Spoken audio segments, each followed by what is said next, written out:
we go. What's going on? We are back with another episode of Nicks and Bruises. Shout out to the chat. Shout out to the panel. I got my guy, DJ Shuttle. I got the Queen.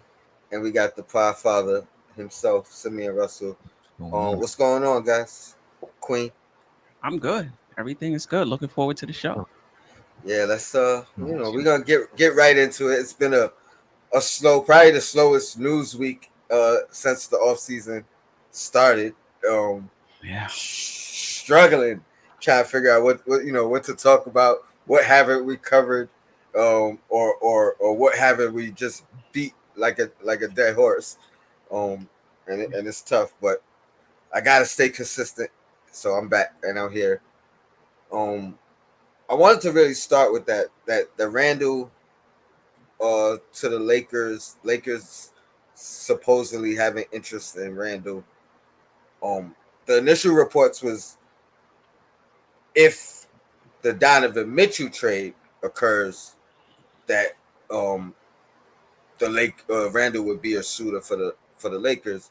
But recently, even with nothing on the front of Mitchell or Donovan Mitchell coming up, I'm still hearing that the Lakers have interest in Randle.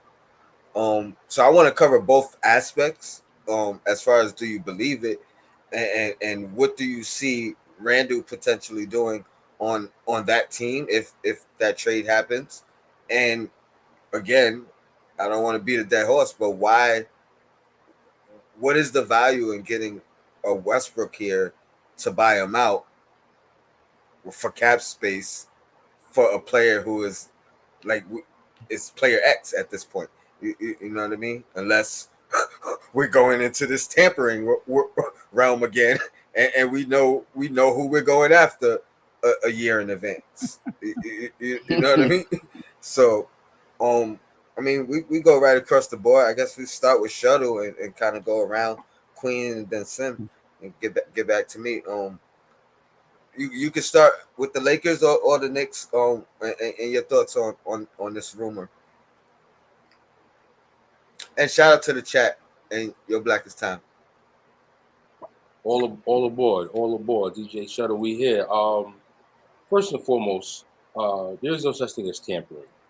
Okay, we all find out the information we find out, however we find it out, and none of us are that naive that really follow the game to think Right.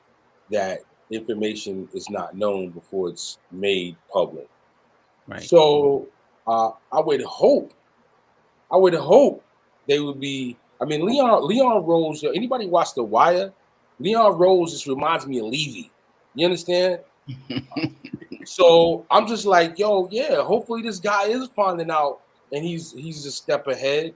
And if we got Brunson, I mean, I'm not excited by the idea of trading Randle. Not at all. I still, I believe in the guy. You know what I mean? But if there's a bigger fish to fry through the CAA relationships, and he got something coming in the pipeline, summer 23. I mean, he's done enough for me to have a little faith in him.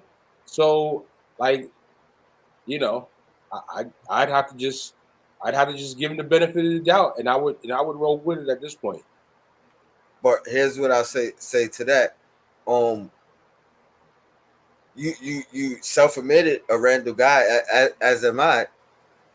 Do you think his trade value or his detriment to the team?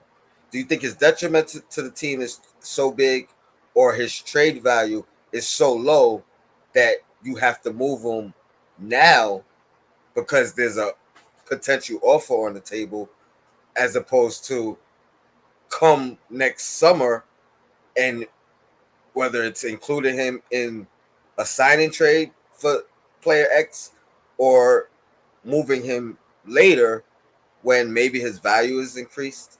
Maybe I just think that it may be cleaner to just get it done now, have the money available, know, all right, well, we got 43 million coming off. So 43 million coming off is 43 million coming off for the right 20, player. 20 something.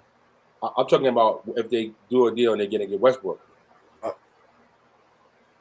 So, it may be just cleaner to just do it now. Know it's done. Give Obi the year to get more in the system. See if he's going to be worth being able to re-sign on a decent deal or not. And you can still use Obi as well if the trade is for a power forward. Increase his value too. So, I mean, it's just so many possibilities. And but again, I'm not excited to trade Randle. I would love it if the team could keep Randle, RJ, Brunson, and Mitchell. In the ideal world, you got that core four with Mitchell, Robinson. I mean, you looking at a decent lineup. I mean, I agree. I'm with you for keeping them. What do you think? Do you think it's still Donovan Mitchell and then move Randle, or do you think there's a scenario where they're looking to move him and do that deal, whether the Mitchell deal is done or not? And then I mean, My, let me start with Queen, and then you could double back and answer that question. I mean, I'll start off by saying I think they have a plan A, B, C, and D. So for us, it doesn't make sense what they're doing, but I'm sure for them, it's logical. The second thing I'll say is that I would like to see Randall with Brunson. He is a talented guy, and I definitely want to see if he could one accept a lesser role and thrive in that role. And I'm willing to give it a chance in terms of bringing him into camp. I know a lot of fans, because of his play and his emotionality, I'll put it that way, don't even want to see him come into camp. But I would like to see him come into camp, whether or not we get Donovan Mitchell or not, just to see, can he play. Yeah, we always said we don't think he's a number one. Well, here's an opportunity for him not to be a number one, if we get Donovan, and to see if that works out. As far as trading him, there might be financial concerns. You got four guys making $100 million once we sign RJ to this extension, and they may not, we might be in a luxury, might be paying a luxury, we might have to pay a luxury tax if that happens, and that may not be something that they want to do. So that could be another reason for wanting to move off of one of those contracts. We never talk about whether or not they have hesitancy in signing RJ, which is questions that I have. You're going to sign him to anywhere from 28 to 36 million. And if you get Donovan Mitchell, he'll probably be the third option. Um, do you want to pay that much money to a third option where he may not even be able to play into his role given the usage rate, the lower usage rate? So, but we never talk about that. It's always Randall is the one that's going. Um, but I think it could be money, in terms of just not wanting to pay those guys. I don't think Westbrook makes it to the Knicks if they make this trade. I think it's a buyout. I don't see him on this roster. Like DJ Shuttle says, I think it does open up a space for Obi, given that you got to pay Obi the next year. So maybe they do want to see him and see if he's somebody that they would pay. Me, And that's if he doesn't go in the Donovan Mitchell trade. So there's so many moving parts.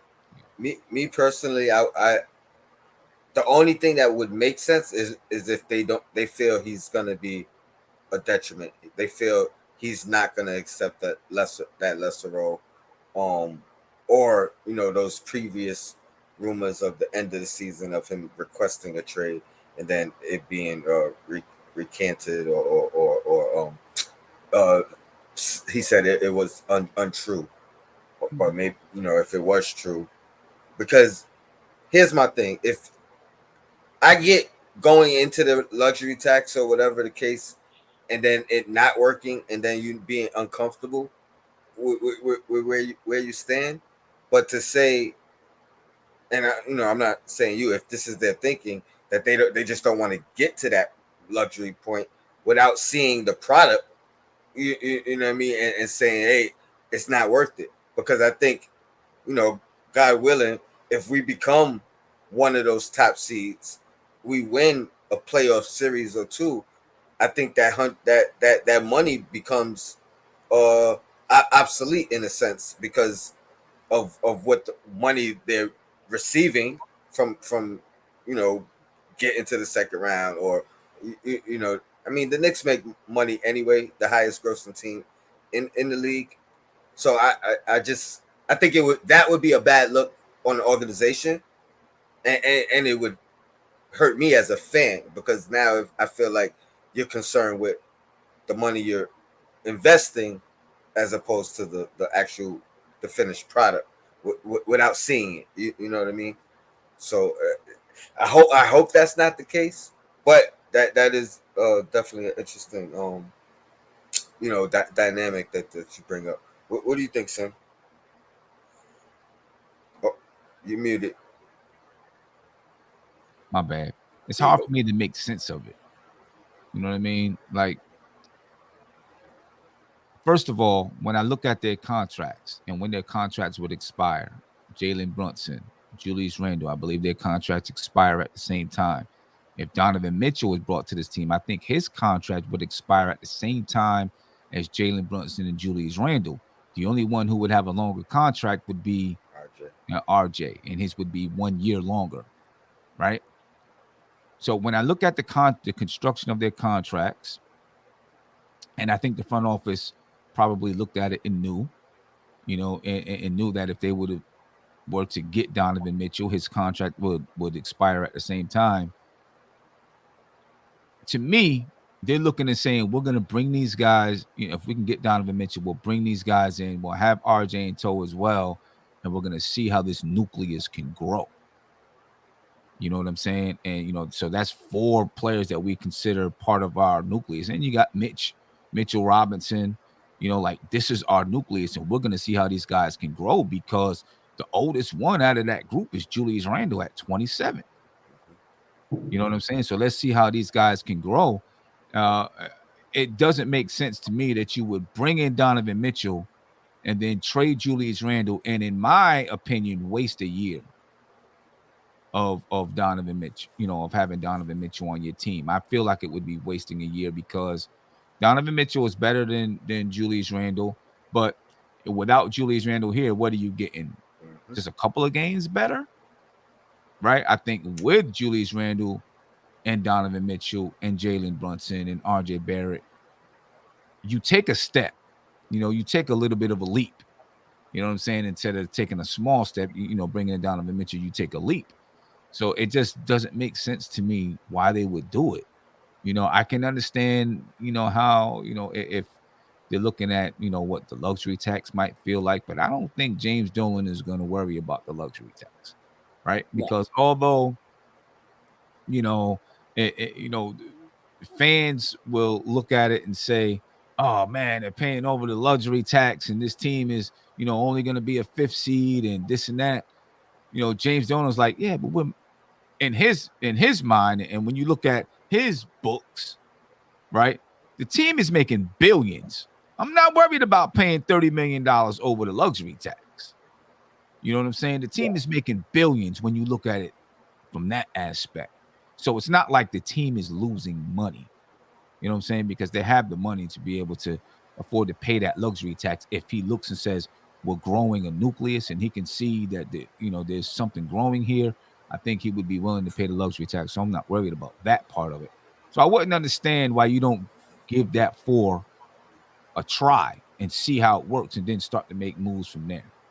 And I don't think it would be fair to Julius Randle either to just say, to not give him the ability, to not, he had one really, really good year, but for the most part, he's been a big part of the team being competitive. And people will say, well, some people will say the Knicks weren't competitive last year.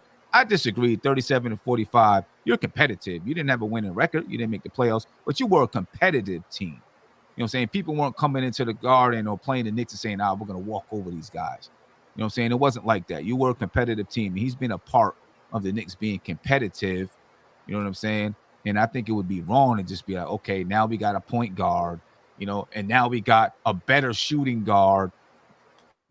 We don't want you here. He's going to be, I don't think that would be right. And I don't think this front office is like that. I think they'll give it a go and see how it works. And then if it don't work and something's not right, something's amiss, then start to make changes. Yeah, I agree 100% as far as it not making sense to me personally.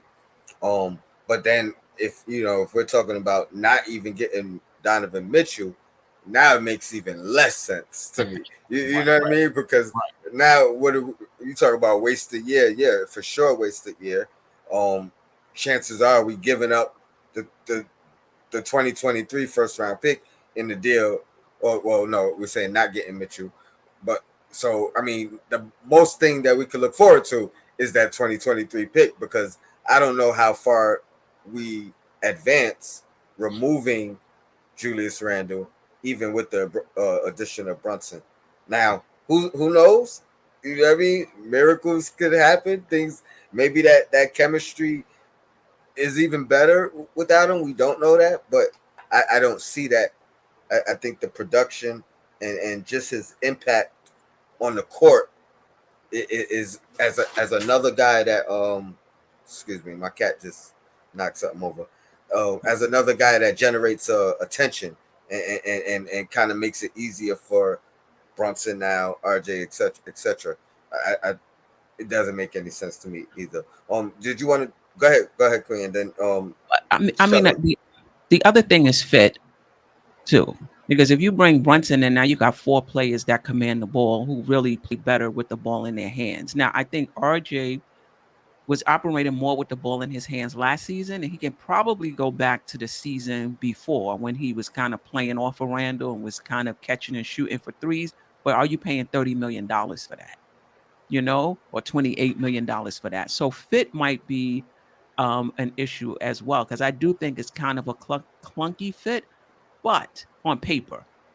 But I would like to see it play out because like I said before, when I saw Chicago on paper, I didn't think it would work. And then once they started playing games, it did. So on paper, it is a kind of a clunky fit. You got a lot of guys who kind of want the ball, so maybe they want to clear that out. Personally, I would still want to bring it into camp and see whether or not it's clunky in real life. Yeah, Mhm. Yeah. and I have a I'm gonna go right to you, Shuttle. But as far as the clunky fit, I agree to an extent because of our kind of projected starters and projected. I think the way around that is kind of whether you don't change the starting lineups that we all think is kind of set in stone. The rotation could kind of fix the clunkiness. You know what I mean? So maybe it starts out with that lineup, but as the game goes on, you kind of find the right combinations that make it. Because I believe I truly believe this is the most complete roster we've had since 2013. Like I, uh, you Without would Donovan. even without Donovan. I think this is the most complete roster, and I'm gonna get into that right after Shuttle. You wanted to say something? Yeah, no, I definitely agree with that. By far the most complete roster as is. The part of the clunkiness that concerns me is the left-handed players. Um, you know, as a guy that grew up playing ball, I never played with this many left-handed players on the court all at once. And all Will the this be your plays. first experience? I'm just saying, you know, like with all the plays and so much of the game being dictated going right, having three players that all are going left as their primary move, I that just concerns me. That was the one thing about the Brunson deal that I was a little bit worried about, not because he's not a solid player and things like that, but RJ tries to go to the right, but Randle goes to the right, he does the spin move, we already know. So, but I think as far as the clunkiness goes, though, I think, Brunson can handle the ball, find Fournier in the corner. RJ can handle the ball, find Brunson in the corner. Brunson can play on the ball, off the ball. I don't think he's the guy that needs it the level that Luka needs it, but I just think that he wanted it a little bit more than he could have with Luka on the team. So I think having RJ to be able to run some plays and sometimes it's dumping in around to let him do some one-on-one, find a guy cross court in the corner. I think there's room for it to work. It's just a matter of the camaraderie that they have as a team to help set the tone of unselfishness. Kind of, the 2013 team. Melo had, some ways that people felt, whatever, but you brought a Jason Kidd in here. I'm not calling Brunson Kidd, but you brought a Jason Kidd in here, and it helped to just set a tone of unselfishness and sharing the ball, and everybody make a play and find somebody, and don't worry about it when you shoot it, because we're going to find the next guy the next time. You know what I mean? So, it's really, this is going to be a testament to Brunson's on-court leadership and capabilities to whether or not, it's not so clunky on the court by being able to facilitate, a feeling of camaraderie.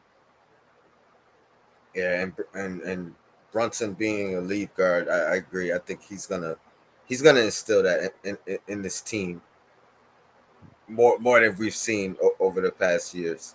Yeah. About I agree. Like on paper they could look, kind of clunky. Um I'm hoping that personality can play a part in it, right? And if their personalities start to click, some of that can just go away, right? They get along, they got their personalities match, they understand each other a little bit and how they want to play, and so it's a smoother transition onto the court. I'm not as worried about the left-handed thing as some people are.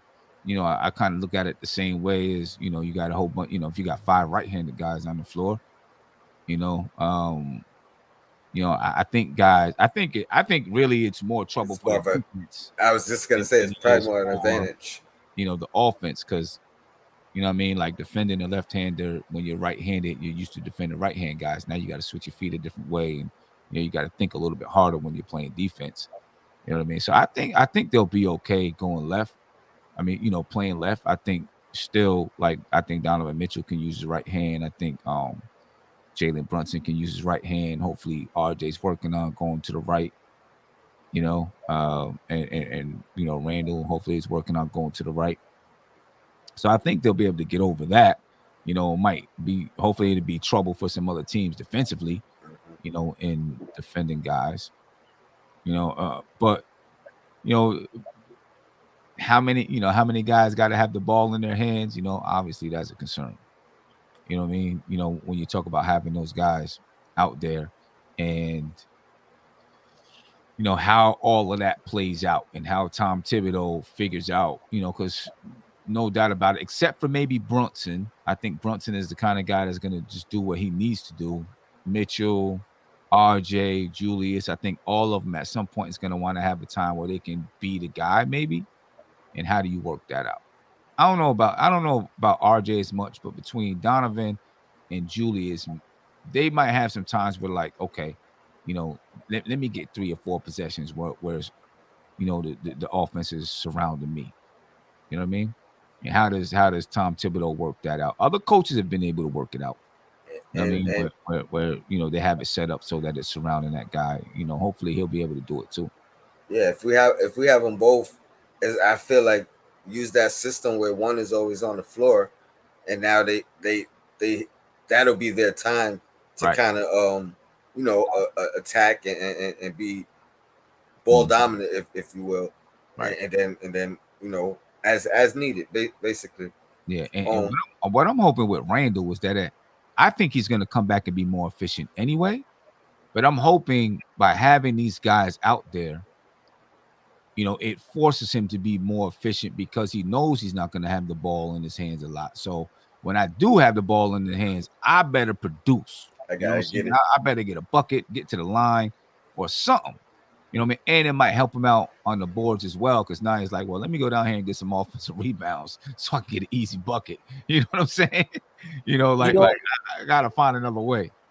But Randle, too, to Randle's credit, I mean, like last year you had guys that were hurt. D Rose was out. When he had D Rose the year before, he had more confidence in the point guard play and didn't feel like he needed the ball as much, which resulted in greater efficiency and better performance for him.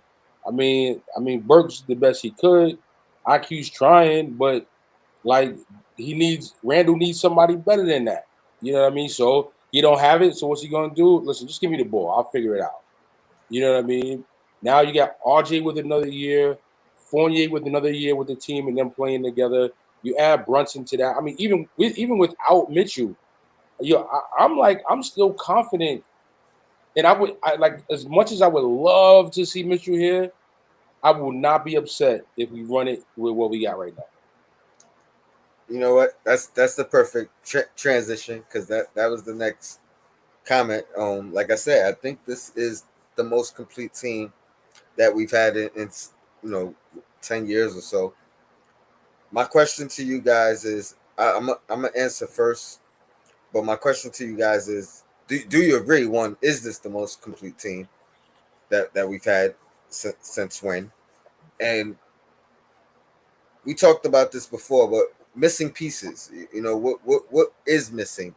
I'm not saying it is a complete team. I'm saying most complete. And I think the addition of the point guard, obviously, we haven't had a guy like that.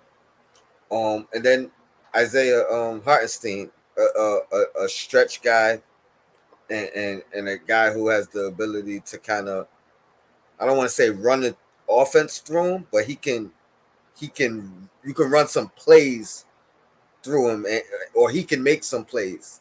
You know what I mean? Just based off him getting touches. So it may not be predetermined. Hey, let's give it to him and see who he can find. But he seems to be a guy who makes good reads, makes the He right got play. he got Joker tendencies. I wasn't gonna go out the window yet. You know what I mean? I think, and But I it's, like I know, but the chat, man, they dangerous. They hear what they want sometimes.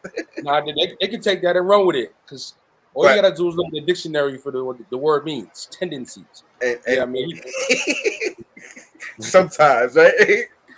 So exactly.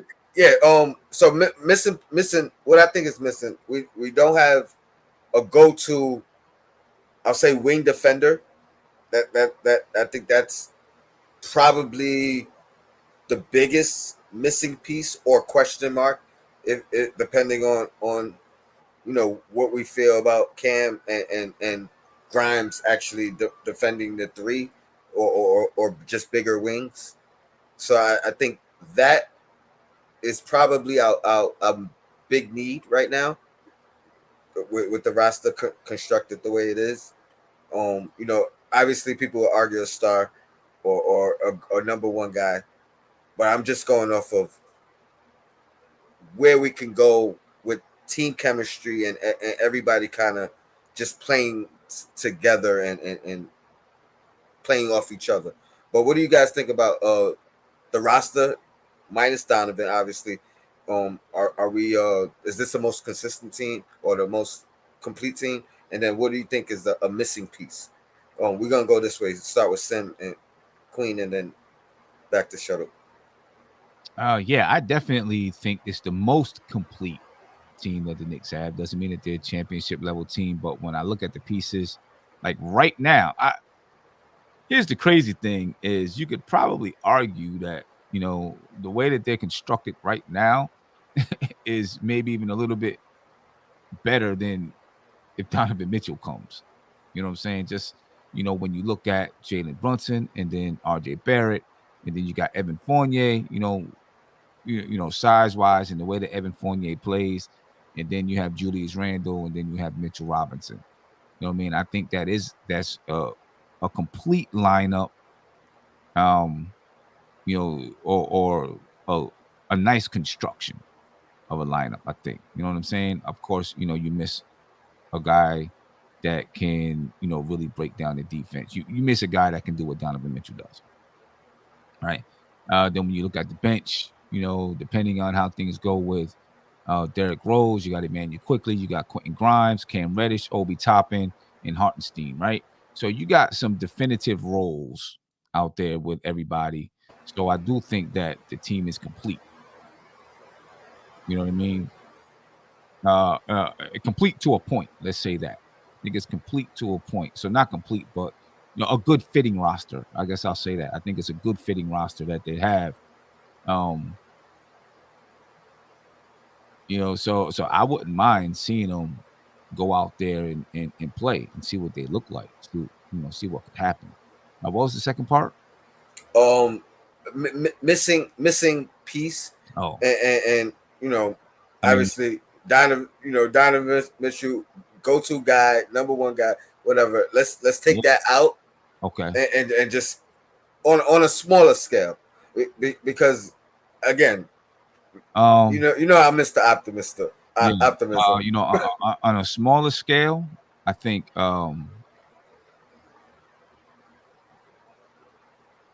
having someone that can definitively defend those wings like LeBron James and Paul George and Kawhi Leonard and guys like that, even if it's a guy that comes off your bench, you know what I mean, that you can throw in the game. I think having one of those guys, you're probably missing. I'd like to see more shooters. I like to have guys that can really catch the ball on their fingertips and let it go. You know what I'm saying? Don't have to like hold it and get set and then shoot it. Like they can just catch it. Boom, the ball is in the air. That's what Atlanta did, had that one year when we were playing against them in the playoffs, right? Like these guys were letting the ball off so quick. It was like, oh my goodness. Every time they touch the ball, you start stressing out because they're gonna get a shot off. Having some guys like that on the team, I think is something that the Knicks need. But the thing is, I don't know where you fit. I don't know where you fit anyone. I think Steph was. I forgot what show it was. Maybe it was Queen's Court last week. Someone said something about the Knicks not being done. So she was like, "Well, okay, if they're not done, then what happens? Because the Rock, where does anybody fit? You got to trade some pieces in order to get any other pieces in here. Absolutely. You know what I'm saying? So, like, if we're talking about bringing in a wing defender or another shooter, how do you get that accomplished? You got to move some pieces in order to get that accomplished. Because the roster is kind of, it's like everyone with this roster, everybody has some roles, you know, and once you start making some moves, you're going to change those roles around. So I don't know. I don't know how you get those guys in there, or. Yeah, shout out to Holla Girl in the chat. She said no athleticism and consistent shooters. And I wanted to ask you, what do you think is the biggest difference? What separates Jalen Brunson and Donovan Mitchell? Um, like what's the biggest thing that separates them? Me personally, I think it's just athleticism. Um, That's the big thing, athleticism. I mean, Donovan Mitchell, man, I was just watching some highlights, and people worried about that he's 6'1", but he plays much taller than 6'1". From his ability to jump, at least right now in his career, his ability to jump makes him so much taller than 6'1". Even when he's defending a guy that's 6'5", his ability to elevate and get in the air allows him to still contest the shot. You know what I'm yeah, saying? So his athleticism is the big difference.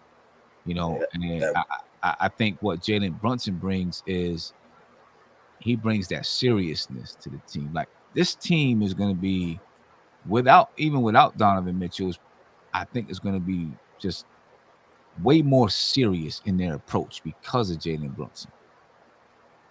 You know, and we were talking about it before somewhere. I actually think Jalen Brunson and Julius Randle, they seem like similar guys to me in mindset. Like Julius Randle is serious. He don't go out and party and do all that kind of stuff. He's with his family and he's serious. You know what I mean? And I think Jalen Brunson is the same kind of person, very serious about the game. And those two might develop a chemistry. That'd be a great thing if they do. great, great.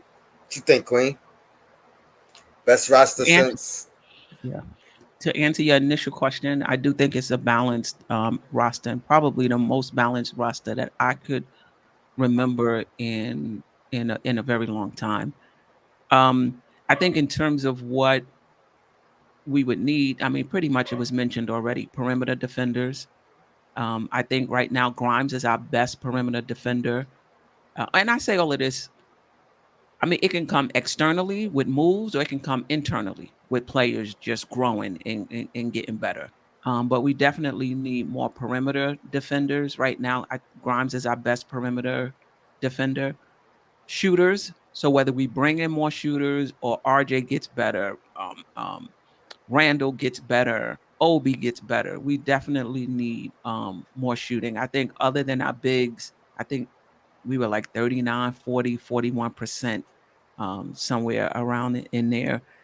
And I think we need a closer. I mean, as balanced as this team is, you think about when we had the success when we went to the playoffs 2 years ago, it's because Rose and Randall closed games for us.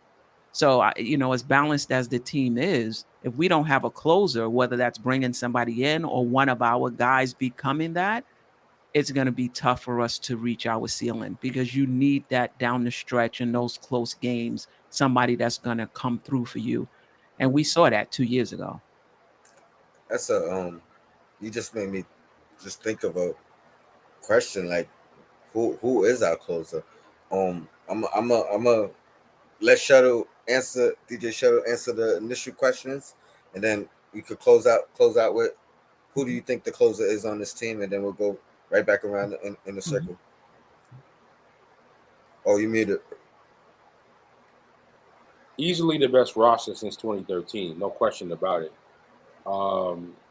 Very, very similar to that team, though. We got a good solid point guard who's not flashy. By that point in his career, Kid wasn't really flashy.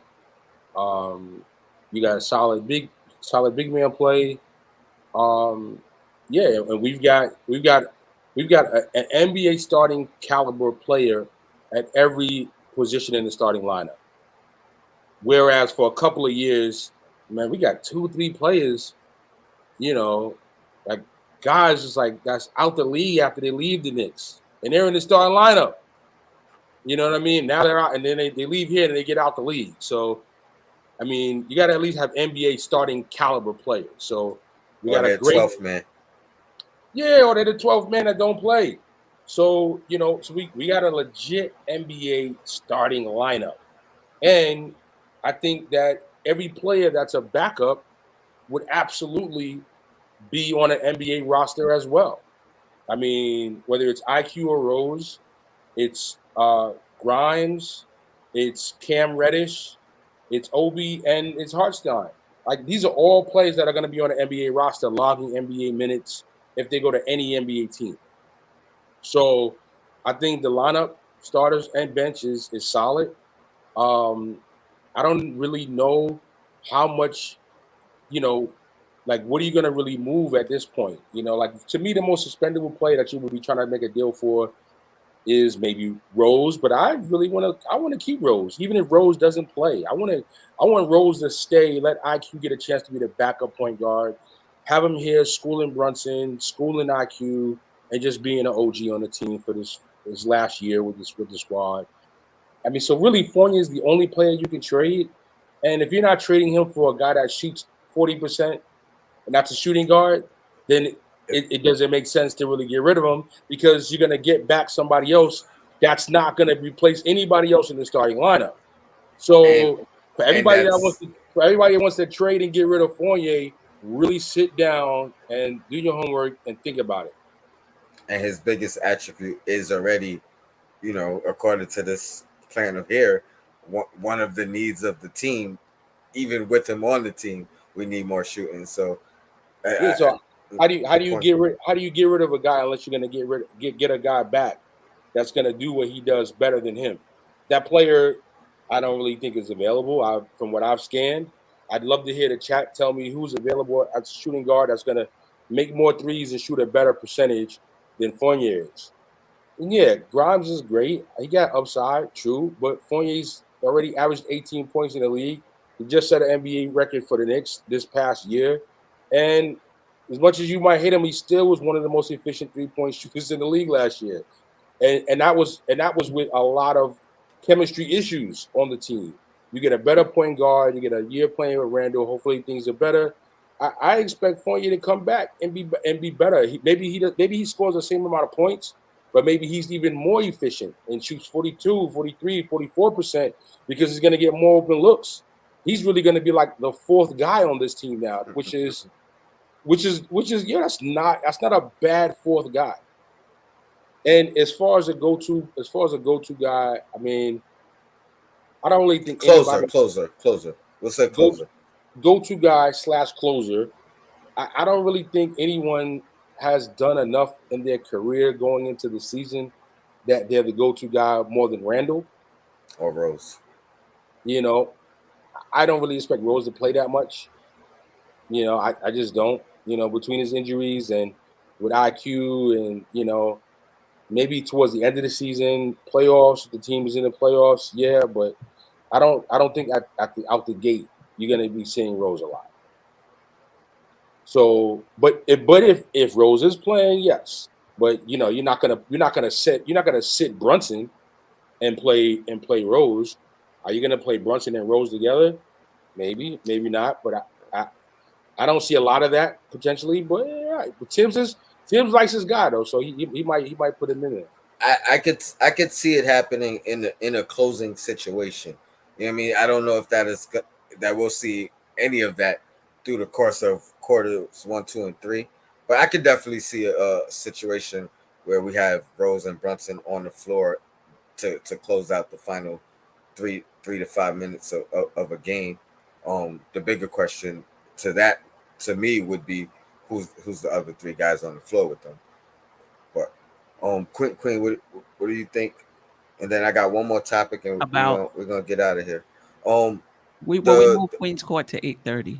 oh, okay, cool.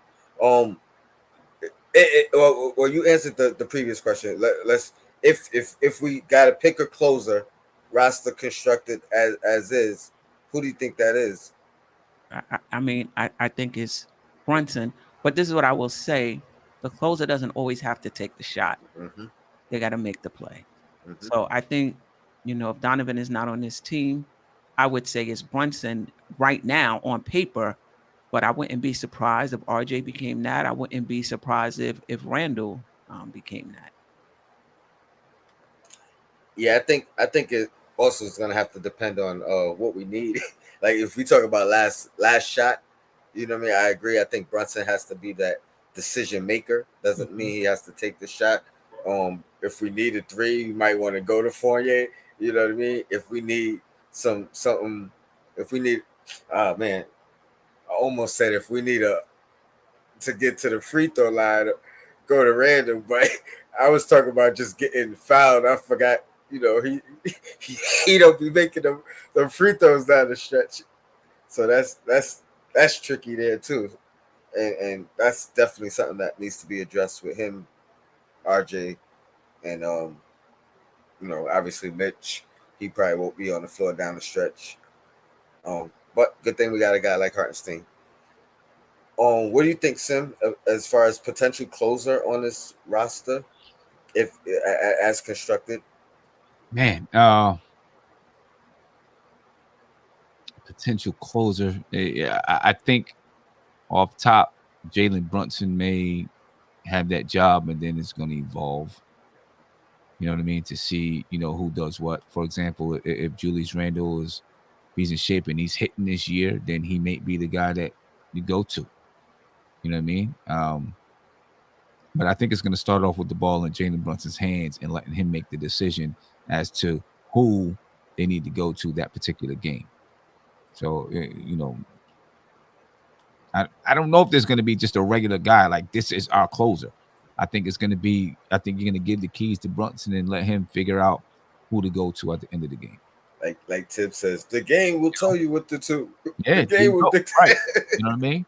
You know, and also, well, I think we could see Julius Randle get better in those situations because he may not be as tired come down the stretch, right? Mhm. Because he hasn't done all his work throughout the game, trying to get everybody else involved as well as get his own buckets, getting double and triple teamed whenever he touches the ball.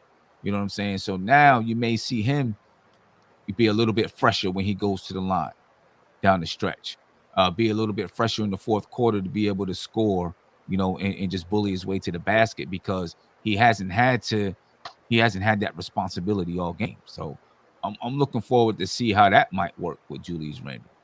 Mhm. You know what I mean? And then we'll see how RJ, I see someone Captain Giggle said RJ is the closer. I'm telling you, let's see. Let's see, where we'll see. I hope He so. might develop to be that guy, but let's see. Right. I don't know. Right. That's something you have to earn, Yeah. Absolutely. through playing the games and actually doing it. It's not really something you can assign on paper. Right. I'm just saying Brunson, the ball will be in his hands. I've seen him, down the stretch in Dallas. So just thinking that, he's had some experience doing it. All right. We're gonna do some quick hits. I usually do quick hits with Sim, but we're gonna do quick hits with the panel. I got some questions. And let's go around the board. We're gonna start with Sim. Pick. I want you to pick one player and just give their biggest attribute. Your player, your choice, and then their biggest attribute. The biggest attribute to the team. To their game, like their individual. Um, yeah, their individual. Like for instance, so this guy's gonna be off the board. I'm gonna say Fournier, obviously, 3-point threat, right? That I think that would be his biggest attribute, or his biggest quality. But yeah, you pick the guy, and then you give their biggest attribute. I'm gonna go with Jalen Brunson, and I just go with his. I think it's a couple of them, but his basketball IQ and heart and attitude towards the game. Nice. I'm gonna add footwork. Queen, go ahead. I'm gonna say Grimes and his perimeter defense. Okay. Shut up. You muted. Muted. Trying to make sure I stay quiet when I'm not talking. You good, bro? Mitch, shot blocking. Okay. Dang. I'm going Hartenstein, right? And I'm gonna say passing ability. I think that's what's gonna surprise a lot of guys. Yeah, keep it going, son. Oh, we're going another guy. Yeah. Oh, Okay. If we're going another guy, I'll go with Obi and his athleticism. Obviously, that's Obi's game. Athleticism, and it brings to the team. It brings something that you don't get from everybody. You know what I mean? His ability to have that lightning dunk. Mitch gets dunks. You know what I'm saying? But Different. Obi brings that energy and excitement. And you need that. You know what I'm saying? Like, a lot of Knicks teams in the past just didn't have that excitement. He brings that excitement to the team that I think you need. Queen. I would say R.J. Barrett and his ability to get downhill, regardless of who's guarding him. Now he has to finish better, but he can get to the basket anytime he wants to. Okay. Shut up. Rose, experience. Ooh, that's a good one. That's a good one. I'm gonna say IQ, fearlessness. That was exactly what I was thinking. I was going to use that. No. Fearlessness. All right, we're gonna switch it up. Same thing. Pick a player, Sim, and you can either do biggest weakness or what you want them to improve. Like one thing you want them to improve. If they got only one thing, but you want them to improve on, so you can do either one. Pick the player and say their biggest weakness, and maybe it's the same answer, or the biggest area of improvement that you want from them. Yeah, Julius Randle and his emotions. I'm saying I think I feel like if Julius Randle has his emotions together, I feel like he's an all-star player. If he has his emotions together, you know what I mean? I think he can give you. I think he's gonna give you 20 and 10 in his sleep. He gave you 20 and 10 on a bad year, shooting 41% from the field. If his emotions are together, I feel like Julius Randle can give you 25 points, 11 rebounds a game. Seriously. Because if he shot better than, even with shooting 32% from the three-point line, if he shot 45% from the field, gives you 45 points, and he only took 17 shots per game last year.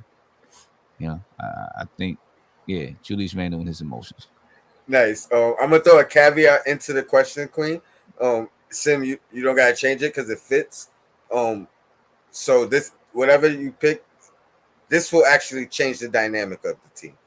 Make it a little bit harder. You muted. I'm sorry. I'm gonna say IQ with his decision making and shot selection. I think if IQ is taking good shots and I think he's making good decisions and he doesn't think one shot he's on fire and starts chucking, I think he just changes the dynamics of the Knicks team. If he's somebody you could trust that can hit the shot, he's going to take just good shots, make good decisions. I think when people think of IQ, that's who they think about, but he's not there yet.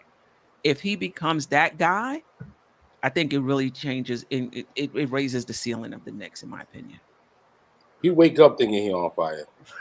Right, right. Oh man, I was definitely gonna go hard body on IQ. So you saved him for me. But I'm gonna say RJ because RJ is just like RJ's like the guy that you gotta coach hard because you see the potential and you love him and he can take the hard coaching. Whereas some guys you talk to and they want to slam the keyboards in your laptops because you coaching them hard and telling them something. Feel me? But RJ, I just gotta say, man, as much as I love RJ, like we gotta get RJ finishing better at the hoop. I know he did better towards the end of the season, last 20, 30 games maybe or so, but like I'm gonna need you to make a layup like consistently. You know what I'm saying? Like I can't watch games watching you miss layups like you're the 10th or 11th player on the team, and I'm like, oh, you ain't supposed to really even be in here, so that's why you missing it. I can't. You're the number 3 pick in the league. We talking about this guy getting a max contract potentially? No, you cannot be missing this many layups. Sorry. No, you good. You good. It wasn't a quick hit, but you got you answered the question. Um, I'm gonna say Mitchell Robinson free throw shooting. I think that will change the dynamic. Change the dynamic of the team if he becomes a solid, even if it's 65%. I think that you could keep him on the floor down the stretch. Hopefully the rest of the team improves as well. So it's not the whole team shooting 65%. But Mitchell Robinson free throw shooting. We're gonna go one more round of this one, and then I got another one. We, and if you need to use a player that was mentioned, go ahead. But I rather you try not to keep it a little difficult. It's on me. Yeah. It's on me. Yeah. We're going a player and how it changes the team. I'm gonna go with Cam Reddish and his talent. All right, because if if his talent comes to fruition, it changes everything about this team. I'm saying, just imagine if Cam Reddish all of a sudden turned into Brandon Jennings. You know what I'm saying? It changes everything about this team and their ceiling. You know what I mean? So you saying like because I think the talent's there. You saying like confidence or initiative? What do you think? His execution. Execution.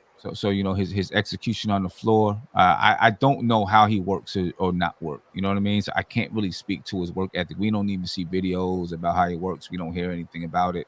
So I don't want to. I can't speak to that. But I'm hoping that he has a good work ethic, but understands how to use his talent on the floor and how to execute.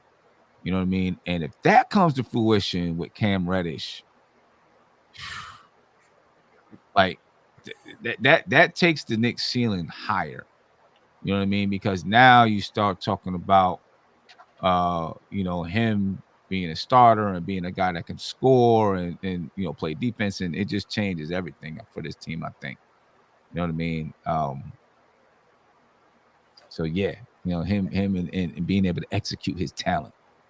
I was holding that one, Sim. I was that was gonna be my my last one, but I got one in the tuck. Stole Go it ahead, from you. Stole it. go ahead, Queen. I'm gonna say Brunson. If Brunson raises his ceiling, I mean, there's nothing to say that he's just who he is now is who he's always gonna be. If he becomes Steph Curry, Dame Lillard type point guard, not them per se, but somebody who can score, draws a lot of attention and dish, and pretty much closes the game, the Knicks are a different team.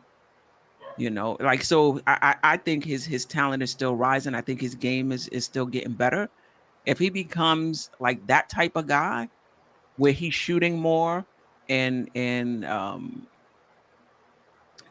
shoot first and pack, because he is a shoot first guy. I mean, as much as we like his playmaking and as much as we like his leadership, he's a scorer.